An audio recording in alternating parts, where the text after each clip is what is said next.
Bismillahirrahmanirrahim. Assalamualaikum warahmatullahi wabarakatuh. Alhamdulillah, alhamdulillahilladzi an'amana bi ni'amil iman wal islam was sihhah. Asyhadu an la ilaha illallah wahdahu la syarika lah wa asyhadu anna Muhammadan abduhu wa rasuluh. Allahumma shalli wa sallim wa zid wa barik wa an'im ala sayyidina wa nabiyyina wa habibina wa imamina wa qudwatina Muhammadin wa ala alihi wa ashabihi wa man tabi'ahu hudahu ila yaumiddin. Allah Ta'ala fil Qur'anil Azim, a'udzu billahi minasy syaithanir rajim. Idz yughashshikumun nu'asa amanatan minhu wa yunazzilu 'alaikum minas sama'i ma'an liyutahhirakum bihi wa yudhhiba 'ankum rijzasy syaitan wal yarbita 'ala qulubikum wa yutsabbita bihil aqdam. Amma ba'du, sahabat inspirasi yang dirahmati Allah Subhanahu wa taala, kembali kita panjatkan puji dan syukur pada Allah Subhanahu wa taala yang telah memberikan nikmat dan karunia-Nya pada kita semua. Kita bisa menikmati ibadah di bulan Ramadan ini dengan semaksimal mungkin kita melaksanakannya dengan khusyuk, dengan tadarru, dengan mengharap pahala dari Allah Subhanahu wa taala. Mudah-mudahan Allah Subhanahu wa taala menerima amal-amal ibadah kita di bulan Ramadan. Di 10 hari terakhir ini, keterbatasan wabah inilah yang membuat kita tidak bisa melaksanakan ibadah secara maksimal, i'tikaf di masjid sebagaimana yang biasa kita lakukan di tahun-tahun sebelumnya. Namun kita dianjurkan untuk tetap ibadah di rumah. Maka walaupun tidak bisa dicatat sebagai i'tikaf, karena i'tikaf ini harus di masjid, tapi ibadah-ibadah yang kita lakukan ketika kita iktikaf, apapun yang biasa kita amalkan ketika iktikaf di tahun-tahun yang lalu, kita tetap laksanakan di rumah, seperti halnya mengkaji ilmu Allah Subhanahu wa taala, memperbanyak murojaah Al-Qur'an, pun begitu juga qiyamul lail diperbanyak, diperlama. Maka hal ini pun mudah-mudahan kita semua bisa maksimalkan ibadah ini di rumah. Amin ya Allah ya rabbal alamin. Kaum muslimin, sahabat inspirasi yang dirahmati Allah Subhanahu wa taala, belajar dari perang Badar, yang mana kalau kita lihat penyebab dari perang Badar itu, latar belakang dari perang Badar itu adalah untuk mencegat pasukan Abu Sufyan yang membawa barang dagangan dari Makkah ke Syam. Hal ini sangat disadari oleh Abu Sufyan. Pun begitu juga tatkala Abu Sufyan akan kembali ke Mekah, pasti betul-betul menyadari bahwa perjalanan ke Mekah ini bukan perjalanan yang mudah. Bahwa perjalanan ke Mekah ini betul-betul sulit. Sehingga Abu Sufyan pun betul-betul melakukan strategi dan betul-betul melihat situasi perjalanan, sehingga mencari jalan yang betul-betul aman bisa sampai ke Makkah. Maka para sahabat radhiyallahu anhum beserta Rasulullah SAW yang datang ke Badar dengan prediksi bahwa Abu Sufyan itu akan melewati Badar, tapi ternyata Abu Sufyan pun memiliki prediksi yang sama bahwa Rasulullah SAW dan para sahabatnya akan mencegat di Badar. Maka Abu Sufyan pun memilih perjalanan berputar, yakni semakin barat lagi ke arah pesisir, sehingga pasukan Abu Sufyan pun lolos. Tapi Abu Sufyan pun sangat menyadari bahwa lolosnya dia dari pencegatan Rasulullah SAW dan para sahabat radhiyallahu anhum, maka Abu Sufyan pun menyewa seorang utusan yang bernama Domdom bin Amr, yang mana akhirnya Domdom bin Amr pun pergi dengan untanya, memacu untanya dengan cepat ke Makkah. Kemudian dengan strategi yang dilakukan oleh Domdom bin Amr ini untuk memprovokasi masyarakat musyrikin Makkah supaya mereka berangkat semuanya ke Badar, maka dia sebelum sampai ke lembah Makkah, dia potong hidung unta.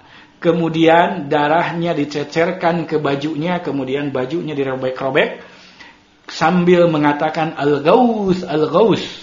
Ya, yakni tolonglah, tolonglah. Kenapa? Ini genting, wilayah genting, sehingga akhirnya karena memang terlihat betul-betul genting, terlihat memang Abu Sufyan, pasukan Abu Sufyan ini memerlukan bantuan, maka akhirnya tidak perlu memerlukan waktu yang sangat lama untuk Fir'aunu hadhil ummah, Abu Jahal, mengumpulkan orang banyak. Sampai terkumpul sekitar 1.200 atau 1.300 orang. Dengan persiapan senjata yang sangat lengkap. Dengan logistik yang sangat maksimal. Maka akhirnya Abu Jahal pun bisa memimpin sekitar 1.200 atau 1.300 orang untuk berangkat menuju menjemput pasukan dagang Abu Sufyan. Karena apa? Mereka merasa bahwa harta mereka itu harus diselamatkan. Kaum muslimin, sahabat inspirasi yang dirahmati Allah Subhanahu wa taala. Namun di tengah perjalanan antara Badar dengan Makkah, pasukan Abu Jahal pun berjumpa dengan pasukan Abu Sufyan. Artinya di sini pasukan dagang Abu Sufyan ini sudah selamat dari cegatan Rasulullah SAW dan para sahabat radhiyallahu anhum. Kemudian Abu Sufyan pun menyarankan kepada Abu Jahal untuk kembali saja ke Makkah. Karena memang esensi dari mengumpulkan orang ini pun sudah selesai. Pasukan Abu Sufyan sudah selamat, hartanya sudah selamat. Tapi permusuhan dan kebencian yang ada pada diri Abu Jahal ini akhirnya membuat Abu Jahal kalap dan tetap ingin terus ke Badar. Mereka membawa tabuhan-tabuhan, membawa logistik yang sangat banyak, membawa biduan-biduan dari wanita untuk menjadi penyemangat mereka. Sehingga akhirnya Abu Jahal dengan 1.000 orang tetap melanjutkan perjalanan ke Badar, namun 200 atau 300 orang pulang beserta pasukan Abu Sufyan. Kaum muslimin, sahabat inspirasi yang dirahmati Allah Subhanahu wa taala. Pada awalnya kaum muslimin berada di posisi yang strategis secara medan, tapi tidak strategis secara logistik. Strategis secara medan karena medannya itu sangat kuat, sangat kokoh untuk bisa dijadikan tempat perang. Tapi tidak strategis secara logistik, yakni logistik yang paling utama yang menjadi asasul hayat, yakni air. Maka dari sini ada sahabat yang mengajukan kepada Rasulullah SAW untuk pindah tempat dengan bertanya sebelumnya, apakah hal ini memang Allah yang memerintahkan kita di sini atau ini hanya sebagai strategi perang saja? Maka Rasulullah SAW menyampaikan bahwa ini hanya sekedar strategi perang. Maka akhirnya sahabat ini pun menganjurkan kepada Rasulullah, meminta kepada Rasulullah untuk pindah saja ke wilayah yang memang banyak sumurnya, sementara sumur yang ada di sana ditimbun. Maka dari sini akhirnya para sahabat pun berpindah ke tempat lembah Badar yang banyak sumurnya, tapi di situ gurun pasir. Berarti sekarang posisinya secara logistik memadai, tapi secara medan sangat tidak mendukung. Berbeda halnya ketika pasukan Makkah ini datang. Secara logistik mereka sudah mempersiapkan segalanya. Mempersiapkan semaksimal mungkin. Secara peralatan perang mereka lengkap. Secara medan pun mereka menang. Tapi satu kekurangan mereka. Mereka tidak punya sumur di Badar. Karena yang ada di sana itu ditimbun oleh pasukan Rasulullah SAW. Kaum muslimin, sahabat inspirasi yang dirahmati Allah Subhanahu wa taala. Maka dari sini Allah Subhanahu wa taala menurunkan pertolongannya kepada para sahabat radhiyallahu anhum, yang tentu hal ini pertolongan akan betul-betul datang kepada kaum muslimin saat para sahabat radhiyallahu anhum benar-benar menjalankan syarat untuk datangnya pertolongan. Maka pelajaran bagi kita semua, ketika kita benar-benar membutuhkan pertolongan dari Allah Subhanahu wa taala, maka jalankan syarat-syarat untuk mendapatkan pertolongan dari Allah Subhanahu wa taala. Maka kaum muslimin, sahabat inspirasi yang dirahmati Allah Subhanahu wa taala, Rasulullah SAW pun menata kesiapan para sahabat radhiyallahu anhum yang lagi-lagi walaupun secara jumlah ini sangat timpang, 300 melawan 1.000 orang. Dari persenjataan sangat timpang, hanya sekedar pedang saja, walaupun pada akhirnya Rasulullah SAW pun mempersiapkan segala macam peralatan perang dengan maksimal, tapi tetap tidak bisa mengimbangi peralatan perang yang dibawa oleh orang-orang musyrikin. Maka dari ini Rasulullah SAW merapihkan pasukannya, kemudian membaiat kembali, yakni menanyakan kembali tentang kesiapan mereka untuk perang.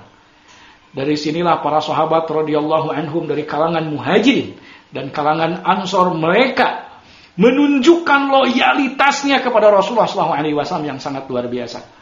Bahkan yang diragukan loyalitasnya oleh Rasulullah SAW dari kalangan kaum ansor, Rasulullah SAW mendapatkan jawaban dari pemimpin Ansor yang sangat luar biasa. Yang mana? Sahabat Ansor ini mengatakan, "Ya Rasulullah, kami sebelumnya senantiasa perang. Karena memang kami diadu domba oleh orang-orang Yahudi, yakni orang-orang Aus dan orang-orang Khazraj ini terus-menerus perang. Sehingga kalau hanya sekedar diajak perang, tentu biasa bagi kami. Jangankan untuk perang, kalau engkau memerintahkan untuk mengejar musuh di seberang lautan dan kami harus menyelaminya, maka kami akan menyelaminya." Maka dari sini pun Rasulullah SAW lega. Dan disinilah mulai syarat pertolongan Allah Subhanahu wa Ta'ala dimulai. Sehingga Allah Subhanahu wa Ta'ala pun menurunkan pertolongannya yang mungkin menurut kita hal ini akan menyusahkan, tapi justru di sini merupakan pertolongan dari Allah Subhanahu wa Ta'ala. Allah Subhanahu wa Ta'ala sampaikan di dalam surat Al-Anfal, yang mana surat Al-Anfal ini membahas tentang perang Badar secara utuh. Allah menyampaikan, "Idh tastaghithuna rabbakum fastajaba lakum anni mumiddukum bi alfin minal malaikati murdifin." Ingatlah ketika kalian memohon pertolongan kepada Tuhan kalian, lalu diperkenankannya bagi kalian. Sungguh, aku akan mendatangkan bala bantuan kepada kalian dengan 1000 malaikat yang datang berturut-turut berbondong-bondong. Wa ma ja'alahu Allahu illa busyra wa litatma'inna bihi qulubukum wa man nasru illa min indillah innallaha azizun hakim. Dan tidaklah Allah menjadikannya melainkan sebagai kabar gembira agar hati kalian menjadi tentram karenanya. Dan kemenangan itu hanyalah dari sisi Allah Subhanahu wa Ta'ala. Sungguh Allah Maha Perkasa dan Maha Bijaksana. Sehingga bisa dilihat, karena jelas-jelas di sini timpang, maka pertolongan atau kemenangan ini benar-benar murni dari Allah Subhanahu wa Ta'ala, bukan karena para sahabat radhiyallahu anhum hebat, bukan karena loyalitasnya tinggi, tapi memang betul-betul murni pertolongan dari Allah Subhanahu wa Ta'ala. Pun begitu juga kita hari ini. Ketika kita berjuang, ketika kita berdakwah, bukan karena kita hebat, bukan karena kita mampu, tapi memang karena Allah Subhanahu wa Ta'ala menolong kita semua. Tidak ada apa-apanya kita. La haula wala quwwata illa billah. Kita tidak memiliki daya, kita tidak memiliki upaya, kecuali itu semua pertolongan dari Allah Subhanahu wa Ta'ala. Kemudian pertolongan yang sangat luar biasa, yang tentu tidak bisa betul-betul kita baca dengan nalar otak kita semua. Allah Subhanahu wa Ta'ala justru menolongnya dengan idh yughashikumun nu'asa amanatan min. Ingatlah ketika Allah membuat kalian mengantuk untuk memberi ketentraman darinya. Karena sebelum-sebelumnya berhari-hari mereka tidak bisa istirahat.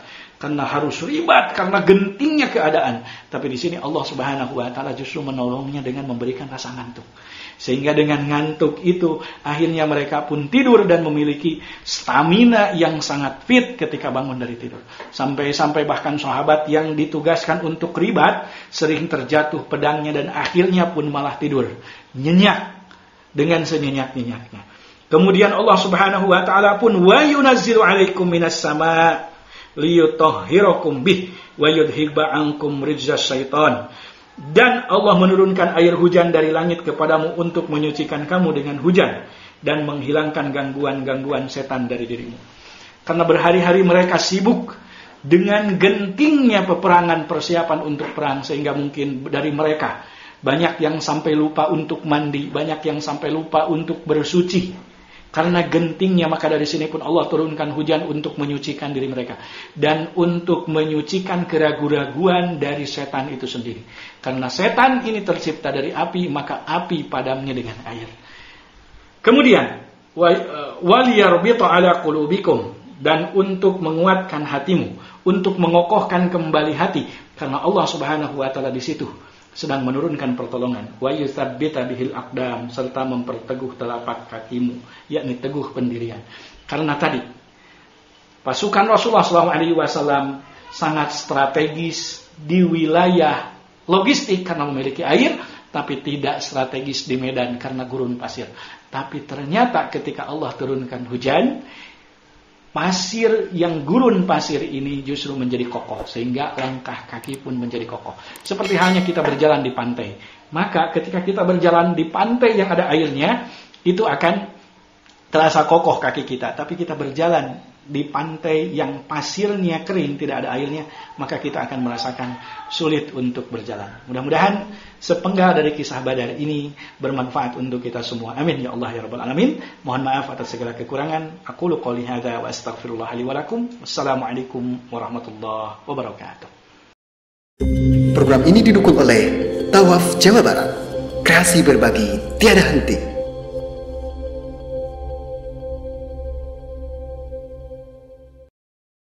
Mari kita dukung pembangunan Gedung Kutaf Al-Fatih Bandung Cikadut.